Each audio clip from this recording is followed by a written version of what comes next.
My name is Kayla Nuvu Gordon. I am a Ojibwe and a community member of Big Trout Lake First Nation. I work at RBC and I'm an associate in the Indigenous Peoples Development Program, currently working in project management. I am joined by Phil Fontaine. Phil Fontaine served as the National Chief of the Assembly of First Nations for 3 terms. Now, Phil is a special advisor of the Royal Bank of Canada and owns Ishkonigan, a company specializing in Indigenous engagement, consultation, and negotiation. We are pleased to welcome you to this session, Remember the Past, Acknowledge the Present, and Create a Better Future. It's so great to be here with you today, Phil, especially as today's theme is Elder and Youth Dialogues. So yesterday was the first National Day for Truth and Reconciliation, but this year we've also had multiple discoveries of unmarked graves at former residential schools. So my first question to you is, how do you think we got here to where we are today? Well, first of all, I'm extremely honored to be part of your show. And I hope that we have a productive session. I wish to comment on yesterday's day. It was a moment for the country to reflect on its past, and of course to focus on the future. And it was a very, very special day for our people because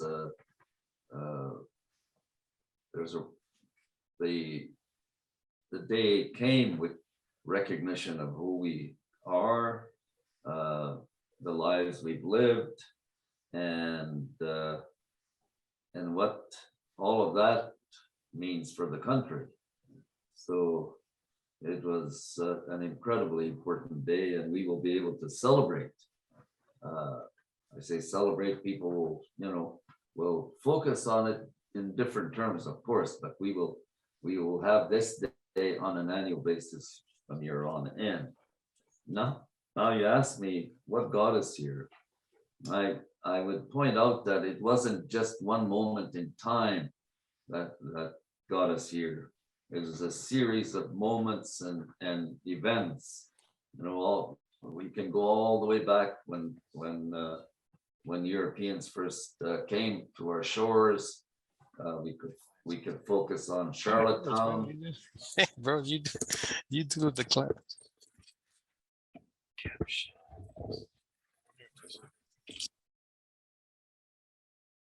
We can focus on the exclusion of our people at Charlottetown, the introduction of the Indian Act in 1876, the treaties that were signed pre-Confederation, and then all of the many treaties that were signed after Confederation, including today the negotiations of new treaties. I think those are called modern day treaties. And then the residential schools that came, industrial schools and residential schools that came into existence in the late 1800s, with the last one closing in 1996. The patriation of the Canadian Constitution, where we assume a pretty important role there in the Aboriginal people, First Nations, Inuit, and Métis. And we had Meech Lake with Elijah Harper and his feather that said, no, we are being excluded. It's totally unacceptable. We have Charlottetown, the Royal Commission on Aboriginal Peoples, and 440 recommendations. And of course, in an entire chapter was devoted to the residential school issue that became a public matter in 1990. And of course, ever since then, it's never left our discussions. It's always been top of mind. And and all of those discussions around this issue of the residential school experience and the abuse led, of course, to these historic negotiations that resulted in the Indian Residential School Settlement Agreement, the largest settlement of its kind in Canada, one of the largest in the world. It spoke about and was about the the largest single violation of human rights in this country. And it was about us, it was about our people, it was about our children. And so you put all of those together and you fast forward, we have the issue of unmarked graves in Kamloops, in Cowessess, and other places. That just jolted the country, and told the country that there was these incredible moments in their time, or before their time to today, and it was about them, right? So there's been a series of events that, in large measure, were not positive for us, right? But in all of that, we emerged larger than life in many respects, resilient, strong, and in much better shape today than we've been for a long time to create the kind of world that we want for ourselves. That's great. I love that you mentioned resiliency. Thank you for talking to those things. So it's so special now that we're able to have a full week of learning about truth and reconciliation and a time to have these important conversations. So my next question is, what do you think triggered this change in the last generation? Well, as I was noting, there's a whole number of moments and events that came together, coalesced to cause us to take a much more public, much stronger public position. And I don't like to be too aggressive in this respect, but we forced the country to listen to us. We caused Canadians to see us, to recognize us, to accept us as one with them, but we come with a whole bunch of challenges and very difficult issues that we bring to Canadians. And so we are in a place and a time where all Canadians are being forced to reconsider their country, its history, and most importantly, what we all have to do together to make Canada a better place, a healthier place, one that is fair and just to all of its citizens, and most particularly fair and just to our people, First Nations people, which means let's settle all of the outstanding land claims that exist in Canada that have resulted from the breach of treaties, abrogation of their duties. Let's deal with the boil water advisories. Let's deal with all of the thousands of children that are in child welfare. Let's deal with overcrowding on reserves, our homeless on the streets of major urban centers in the country. Those are big issues for us to consider together. But we also have an opportunity to create our own change, because we're now better educated, more politicized, and we're revitalizing our economies in our communities and regions. Definitely. Thank you. So I think you touched on it a bit, but as a knowledge keeper and an Indigenous leader, what do you see as the critical thing that needs to change in our country so that we can come together in harmony? Well, first of all, I've never considered myself a knowledge keeper. We have outstanding knowledge keepers, elders that understand our ways, our traditions, our rituals, our dances and our songs. I don't put myself in that class, but my experience is largely political. And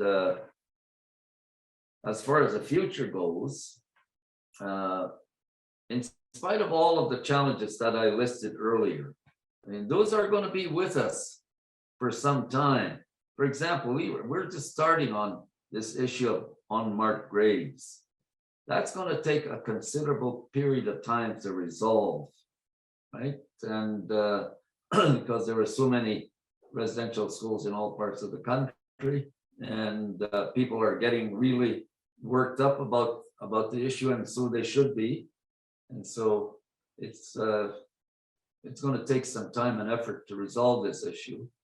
We have the 94 calls to action from the Truth and Reconciliation Commission.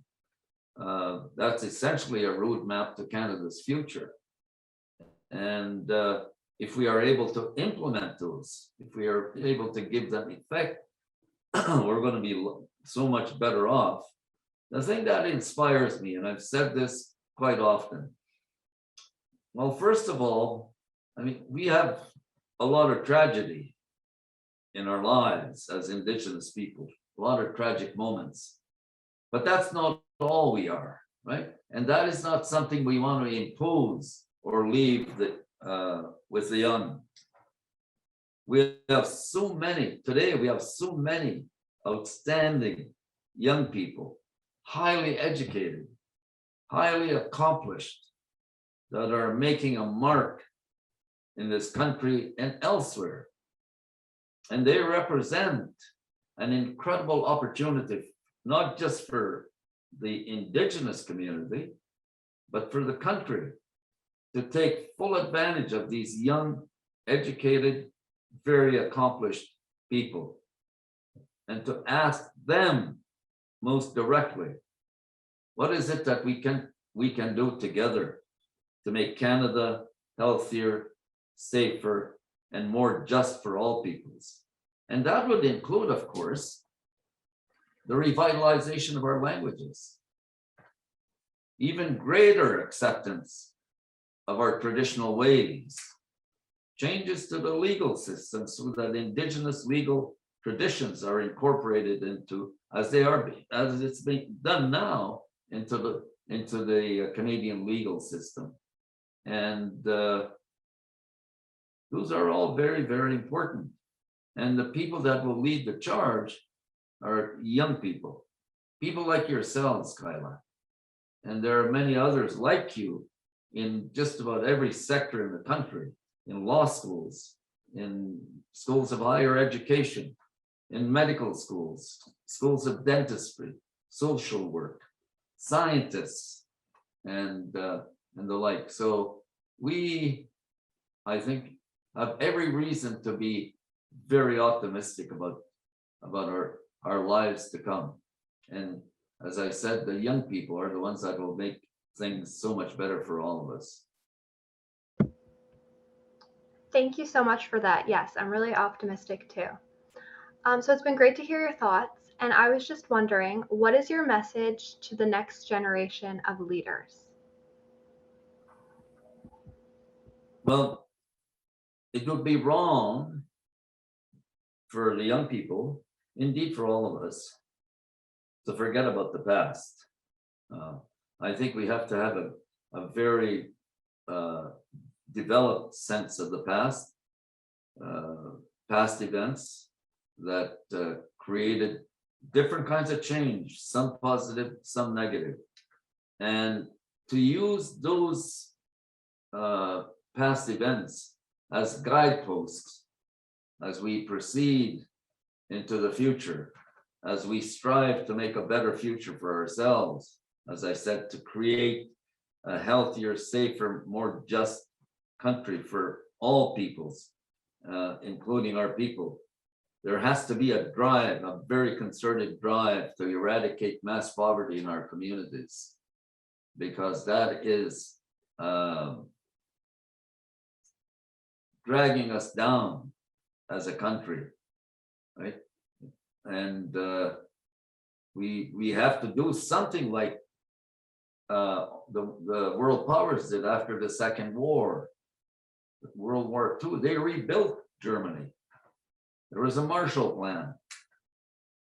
debts were forgiven to all these major places where war and its destruction had become something that had to be dealt with. We need something like that here, and I'm encouraged by this government's commitment to our people. And it's that commitment includes ensuring that fair allocations, greater allocations are directed to our communities. And so we're moving in the right direction. And it's clear that we have to speed up the process of change. And that's where the young, accomplished young people come in to take over from people like myself. I've spent years in this business, and it's now a time for other people to take my place and other people in a similar situation. We have to be able to stand aside and let the young people take our places. Definitely. Thank you so much for that. So now I think we can get into some questions from the audience. So I will just see if there's some coming in.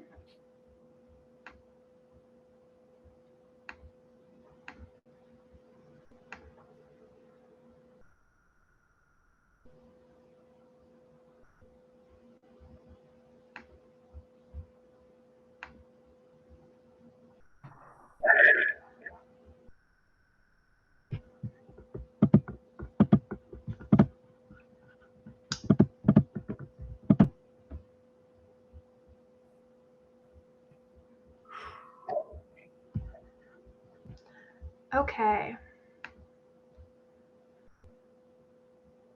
So if anyone has any questions, be sure to comment them in the Q&A box or comment on YouTube if you're watching. We've overwhelmed them, Kyla.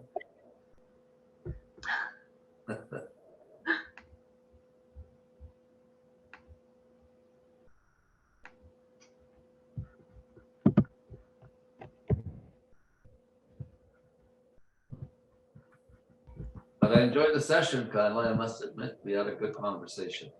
Yes, I think so too. So there is one question that came in. So this question is from Hillary Murphy, and they're asking, how did you think of getting into politics?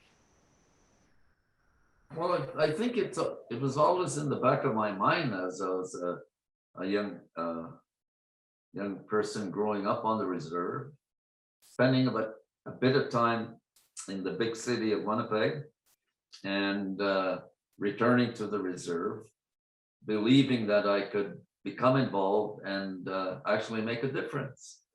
And I was elected chief when I was 28, and we introduced some significant changes in the way the community was managed. For example, we became the first First Nation community to take over education, local control of Indian education on our reserves, where we hired our own teachers, we taught the local history, we brought in community people to work in the schools as teacher aides to begin with. We've developed a teacher education program, and we in effect took over the entire management of the schools on the reserve, because there wasn't just one school that was set up once the residential school closed shop. And we set up the first child welfare agency in the country, and so these were significant changes. They were a complete departure from the past, and it wasn't easy. We made mistakes. So obviously we were going to make mistakes because we didn't have any real examples to work with as to how you take over an entire education system in a fairly large community. All one established a child welfare system that was under the control of the community, not the province or the federal government. And the Indian agent finally disappeared from working on the reserve in our community. He went to work in Winnipeg, where the head office was for the region. That was a terrific moment for us. And so it was all about politics at one level, but it was really about people directing change. And that's what we had to do as politicians, was to listen to our people and see if we could implement the changes that they were seeking.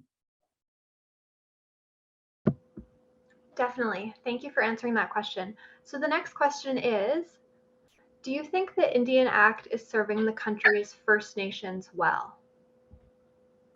Well, first of all, we're talking about old legislation, 1876, when it was first enforced. And so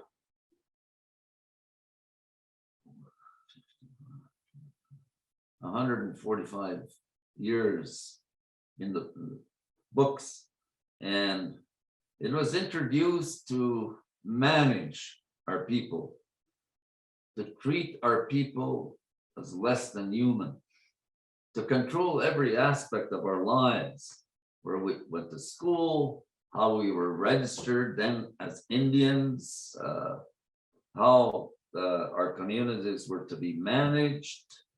And it was a prohibitive document, right? Prohibitive, control. And out of that, you ended up with certain situations that are completely unacceptable, like the pass system in Saskatchewan, the potlatch law, in the West Coast, the Sundance ceremony was outlawed. We couldn't hire our own lawyers to deal with land-related conflicts. Women couldn't hold public office in our communities until 1952 was the first one. We weren't allowed to vote, not necessarily because of the Indian Act, but the vote to us didn't come our way until 1960. So the Indian Act hasn't been an enabling piece of legislation that allows our people to go out and make their own decisions, implement those decisions, and decide for themselves what is best for their people. So the Indian Act has been something that needs to be cast aside because it's racist, it's archaic. It has to be repealed at the earliest possible moment in our time.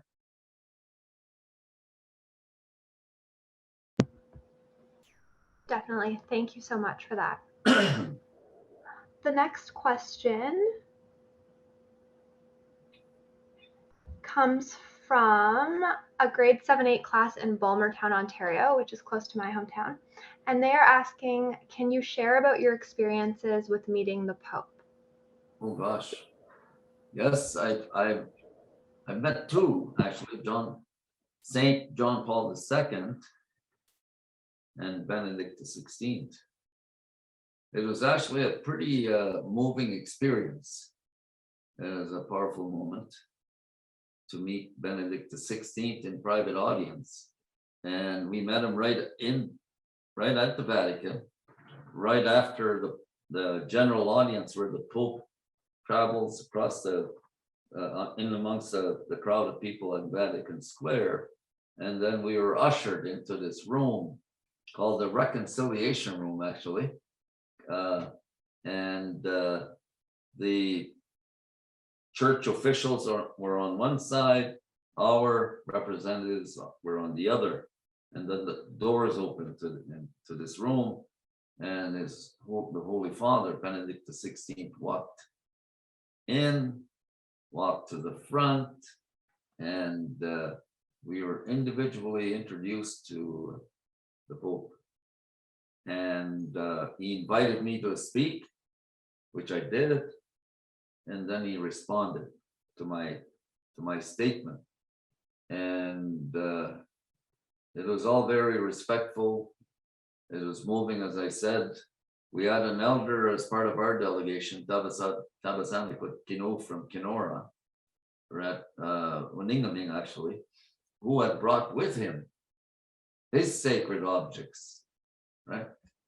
Eagle whistles, eagle feathers, pictures of family, ball caps, and there are other gifts that had been brought and sent from different parts of the country. And of course, our elder had blessed those items before we left from our hotel to the Vatican. And the Pope in turn, when we were finished with the formalities of introductions and talks, he went over to the place where Tabasanikut had placed these items. And he in turn blessed those sacred objects and items.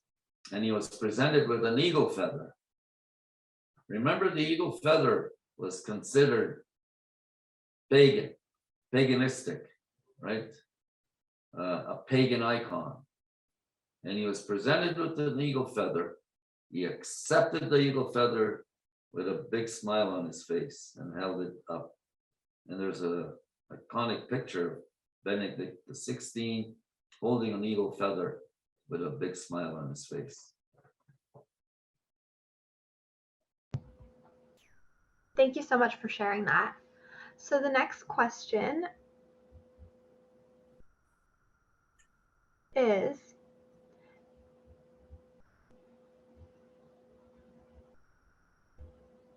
if change, so this comes from a student in Vancouver. So if change will take up to 7 generations, what can young people do towards a new relationship between Indigenous and non-Indigenous peoples in their generation? Well, change is happening very quickly. I don't know if it'll take 7 generations. I don't think we can afford to wait for the 7th generation to live out and enjoy the changes that are taking place now.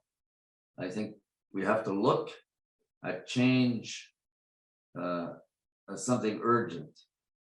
We need to do certain things on an urgent basis so that we can create, as I said, this better, healthier, just society for our people. And so it's with haste that we have to move, right? So I understand the notion of 7 generations. And it's a reminder, of course, that we have to do right with the generations that are with us today, and to make sure that we get things done right and that we do it as quickly as possible. But we're moving in the right direction.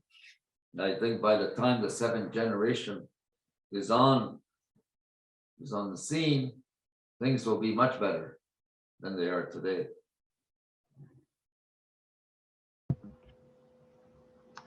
Definitely, thank you. Okay, another question is,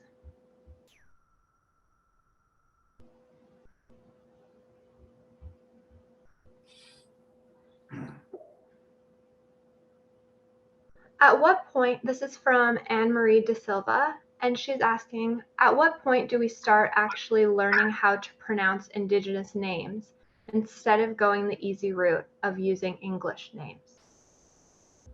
Well, it's we're dealing with a mixed bag here, because there's some that, of course, I mean, English names, English pronunciations of certain places of interest and whatnot.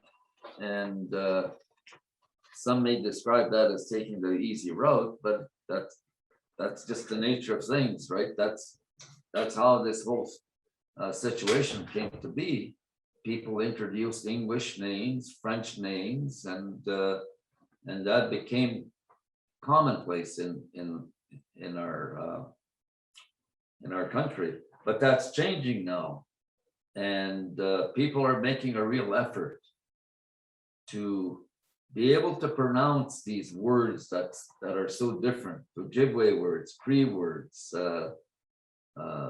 Blackfoot, and what have you. It's just common sense that practice and the continuous use and reference to these indigenous words will make it easier for people to manage as the difficult pronunciation of some of these places. Like my community, the English name was Fort Alexander Indian Reserve, 150 kilometers north of Winnipeg. But now everyone there knows it. That's Saguin. Maniwaki in Quebec, Maniwaki. It's now known as Kitigan ZB, right? Garden River. So you have these changes taking place, and they're taking place very, very quickly.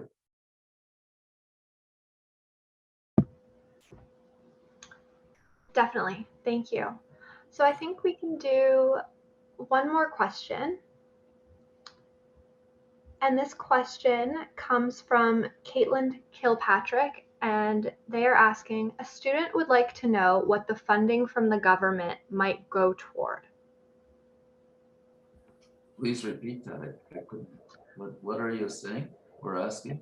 They're asking what the funding from the government might go toward. Oh gosh, there isn't just one place that government funding goes to. I mean, the government has a huge budget, and it's a budget for all Canadians, you know, for maintenance of roads, air terminals, runways, bridges, the waterways, schools, and there's a whole range of areas of responsibility where the government directs or allocates funds specifically for specific matters. And included in the budgetary allocation for Canadians, there's one for Indigenous people, and it's for the communities. And all of what is needed by our communities, the government has a legal and moral obligation to make sure that the money goes to these communities as it does for other communities.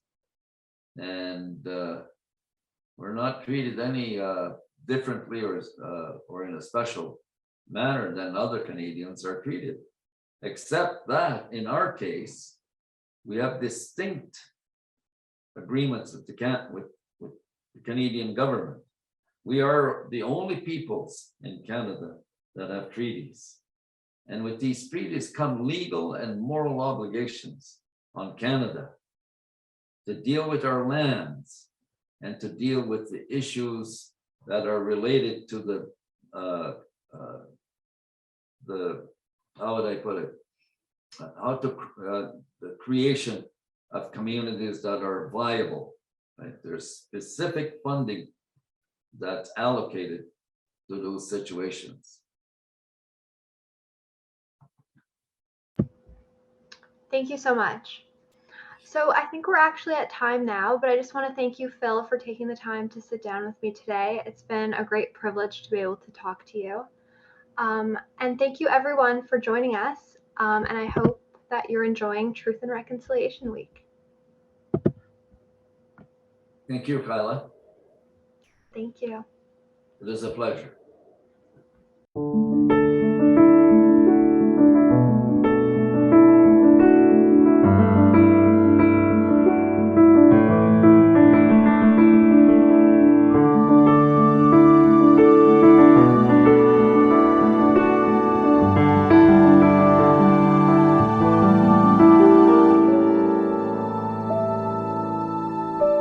you.